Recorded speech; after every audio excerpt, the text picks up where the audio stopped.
은빛 인연, 그늘진 약속. 2025년 5월에 햇살은 눈부셨지만 서울 성북구의 낡은 주택가 골목까지 그 빛이 온전히 스며들지는 못했다.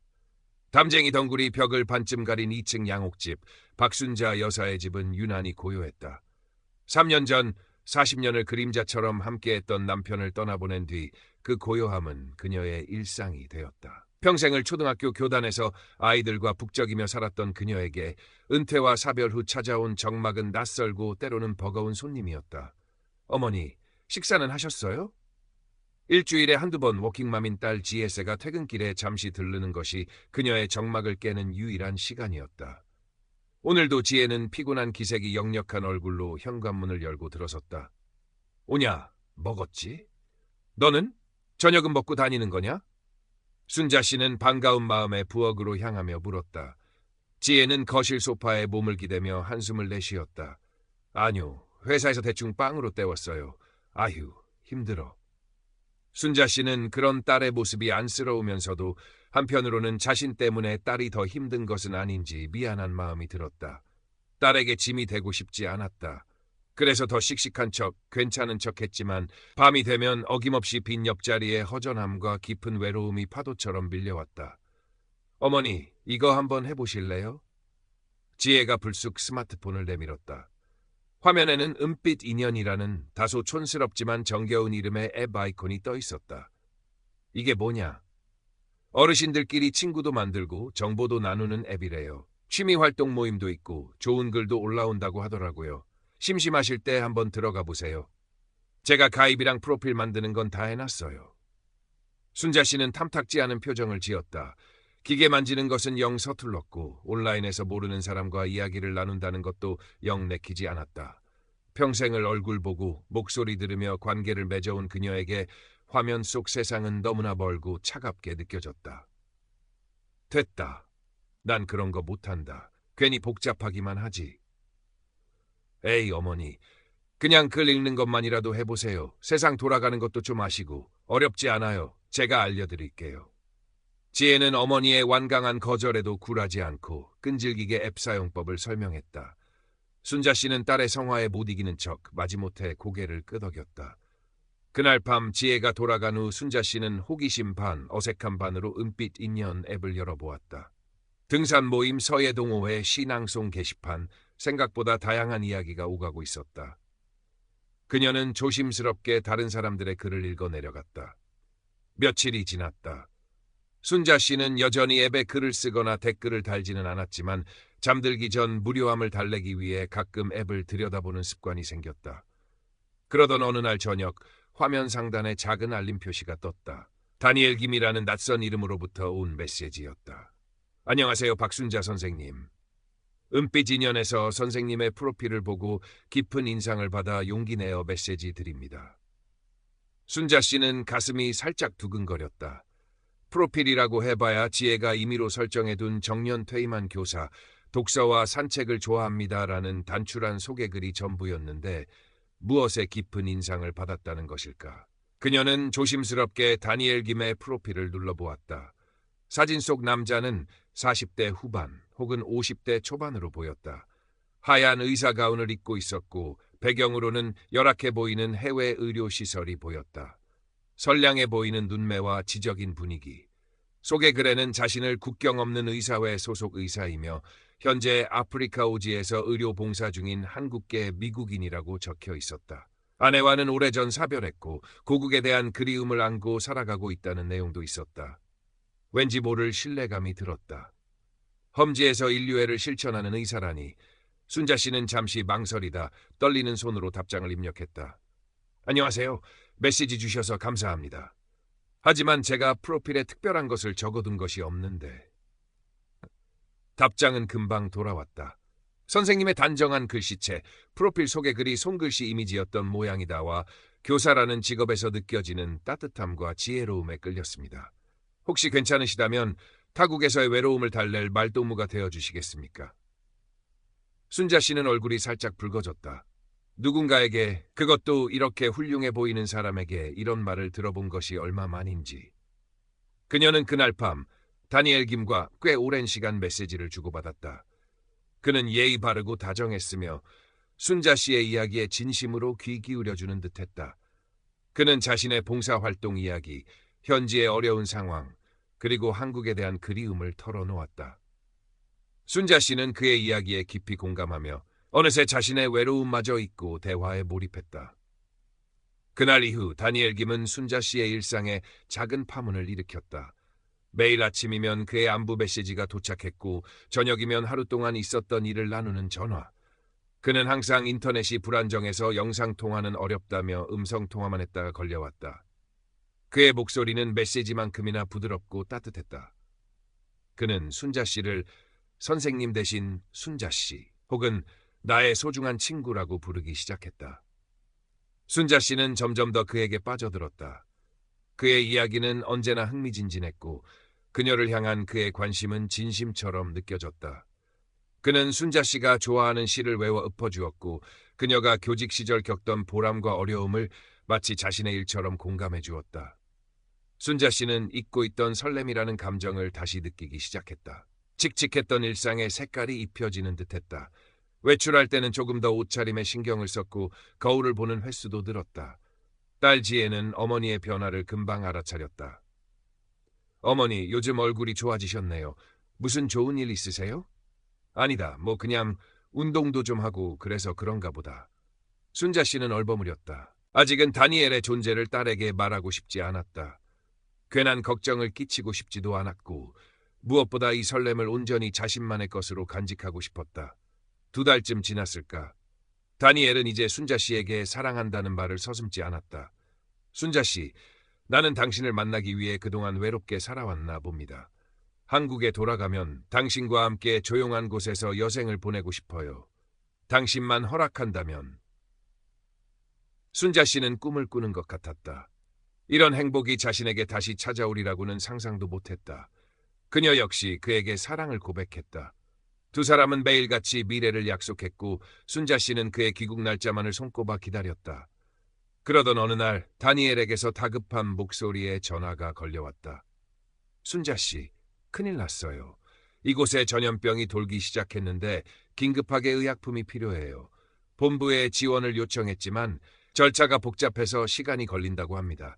아이들이 죽어가고 있어요. 그의 목소리는 절박했고 배경에서는 희미하게 아이들의 울음소리 같은 것이 들리는 듯했다. 어머나, 저런 어떻게 하죠?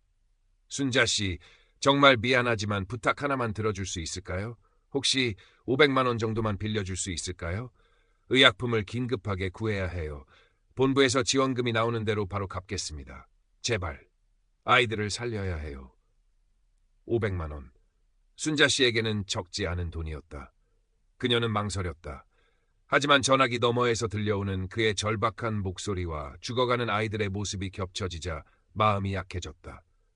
평생을 남을 돕는 일에 헌신해온 그가 아니던가. 그런 그가 자신에게 처음으로 그것도 아이들을 살리기 위해 도움을 청하는데 외면할 수는 없었다.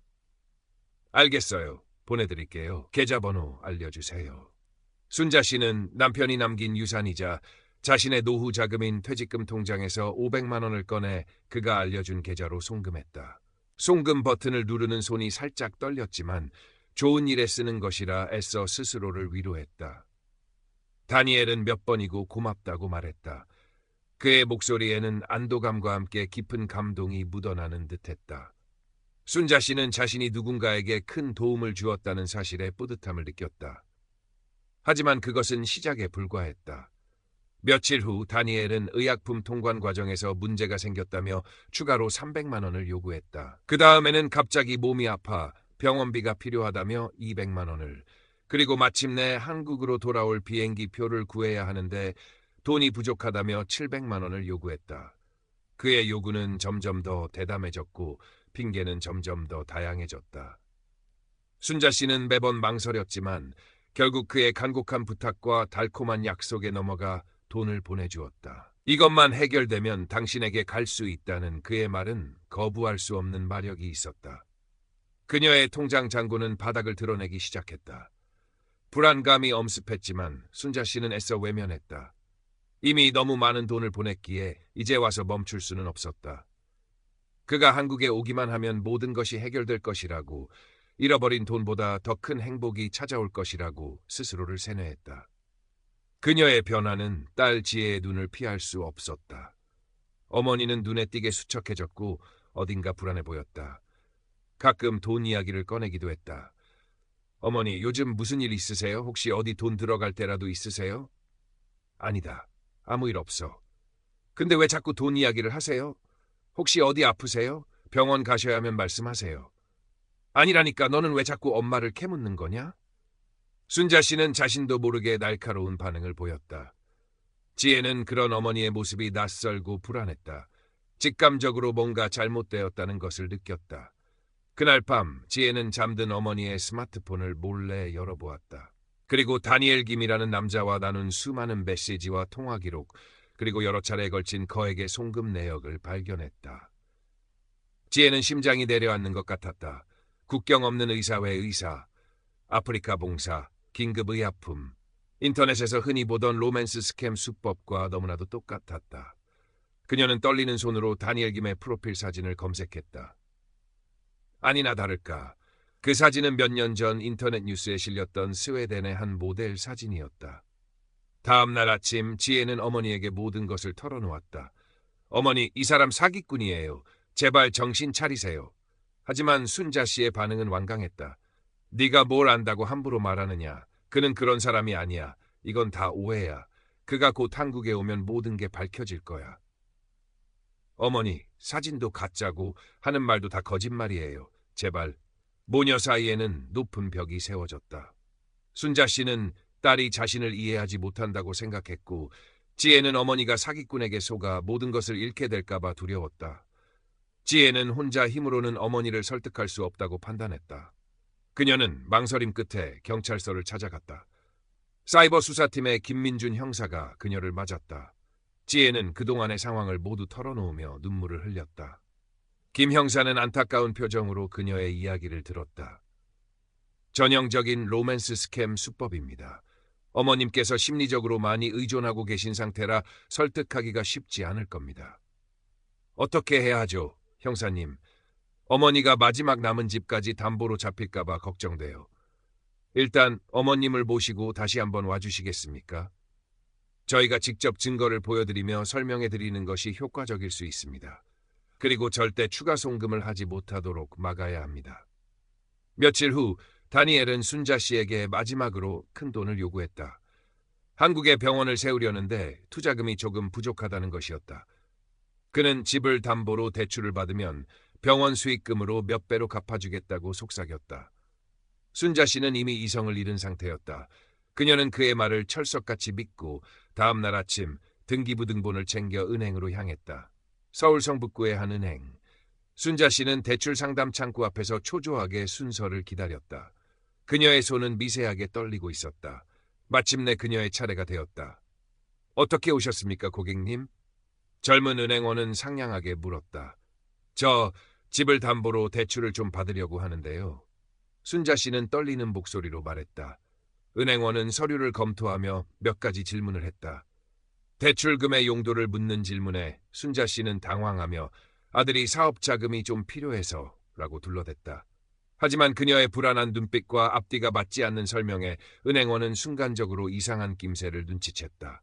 최근 급증하는 노인 대상 금융사기 예방 교육을 받은 터였다. 고객님, 잠시만 기다려 주시겠습니까? 서류 확인에 시간이 좀 걸릴 것 같습니다.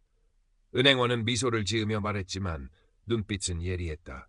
그는 순자 씨를 상담실로 안내한 뒤 조용히 112에 신고 전화를 걸었다. 얼마 지나지 않아 은행 안으로 두 사람이 황급히 들어섰다. 딸 지혜와 김민준 형사였다. 지혜는 어머니를 발견하자마자 달려갔다. 어머니, 여기서 뭐 하시는 거예요? 지혜야, 네가 여긴 어쩐 일이냐? 순자 씨는 당황하며 말을 더듬었다. 김 형사가 그녀에게 다가가 경찰 신분증을 보여주며 말했다. 박순자 어머님, 성북경찰서 사이버수사팀 김민준 형사입니다. 잠시 이야기 좀 나눌 수 있을까요? 상담실 안, 김 형사는 준비해온 자료들을 테이블 위에 펼쳐놓았다. 다니엘 김의 프로필 사진 원본, 스웨덴 모델의 화보 사진, 그가 사용한 IP 주소의 추적 결과, 국내가 아닌 동남아시아의 한 국가로 나타났다. 그리고 그가 알려준 계좌가 대포통장이라는 증거까지. 어머님, 지금 어머님께서 연락하고 계신 다니엘 김이라는 사람은 실존 인물이 아닙니다. 이 사람은 어머님의 감정을 이용해서 돈을 갈취하는 전문 사기꾼입니다. 순자 씨의 얼굴이 하얗게 질렸다. 그녀는 믿을 수 없다는 듯 고개를 저었다. 아닙니다. 그럴 리가 없어요. 그는 저에게 사랑한다고 했어요. 곧 한국에 온다고. 어머님, 이 사진을 보십시오.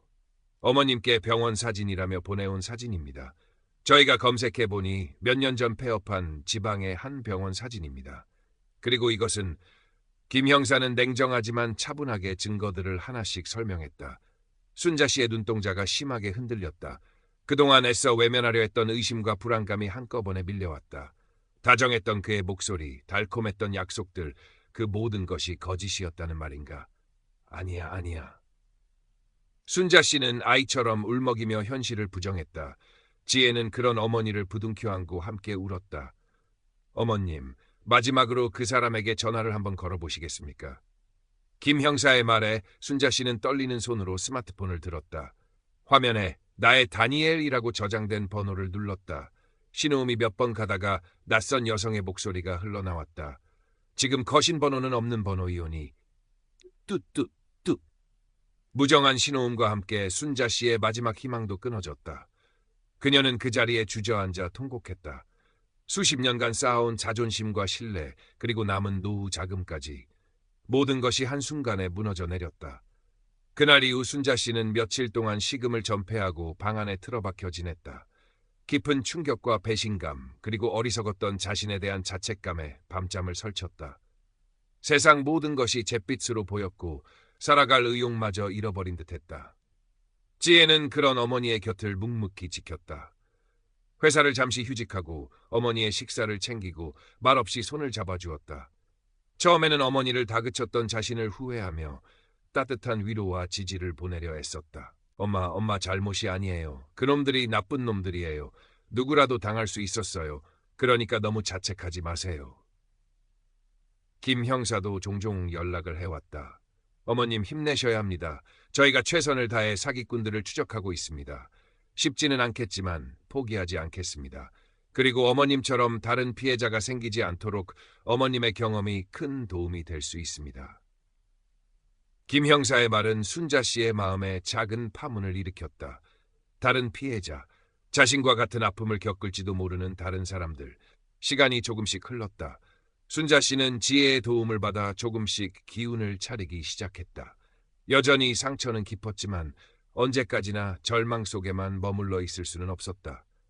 그녀는 딸에게 스마트폰 사용법을 제대로 배우기 시작했다. 메시지를 보내고 받는 것뿐만 아니라 인터넷 검색을 하고 뉴스를 보고 정보를 찾는 방법을 익혔다. 더 이상 모르는 것에 당하고 싶지 않았다. 어느 날 순자 씨는 떨리는 마음으로 은빛 인연 앱에 다시 접속했다. 그녀는 그곳에 자신의 경험을 담담하게 써 내려갔다. 다니엘 김이라는 이름, 그가 사용했던 수법들, 그리고 자신이 겪었던 고통과 후회. 혹시나 자신과 비슷한 경험을 하는 사람이 있다면 조금이라도 도움이 되기를 바라는 마음에서였다. 그녀의 글에는 많은 댓글이 달렸다. 위로와 격려, 그리고 비슷한 경험을 공유하는 이야기들이었다. 순자 씨는 그 글들을 읽으며 자신만이 아니라는 사실에 작은 위안을 얻었다. 그리고 용기를 냈다. 몇 달 후 동네 복지관에서 열린 어르신 금융사기 예방 교육. 강단에는 머리가 희끗한 박순자 씨가 서 있었다. 그녀는 조금 떨리는 목소리였지만 차분하고 담담하게 자신의 이야기를 시작했다. 저는 얼마 전 온라인에서 만난 사람에게 큰 사기를 당했습니다. 평생 모은 돈과 함께 사람에 대한 믿음마저 잃어버릴 뻔했습니다. 강의실을 가득 메운 노인들은 숨을 죽이고 그녀의 이야기에 귀를 기울였다. 순자 씨는 자신의 부끄러운 경험을 용기 내어 털어놓으며 사기의 위험성과 예방법을 알렸다. 그녀의 얼굴에는 더 이상 과거의 그늘진 외로움은 찾아볼 수 없었다. 그 자리에는 아픔을 딛고 일어나 다른 이들을 돕는다는 작은 보람과 조용한 용기가 빛나고 있었다. 사기꾼 이태민은 아직 잡히지 않았다. 김 형사는 국제 공조를 통해 계속 추적 중이지만 쉽지 않다고 했다. 순자 씨는 잃어버린 돈을 되찾지 못할 수도 있다는 것을 이제는 안다. 하지만 그녀는 더 중요한 것을 되찾았다. 딸과의 깊어진 유대, 세상과 소통하는 용기, 그리고 무엇보다 자신의 삶을 다시 사랑할 수 있는 힘을. 햇살 좋은 오후, 순자 씨는 복지관 컴퓨터 교실에서 서툰 솜씨로 타자를 치고 있었다. 그녀는 오늘도 온라인 커뮤니티에 글을 남긴다. 누군가의 은빛 인연이 더 이상 그늘진 약속으로 끝나지 않기를 바라며 그녀의 곁에는 이제 더 이상 깊은 정막 대신 따뜻한 연대의 속삭임이 함께하고 있었다.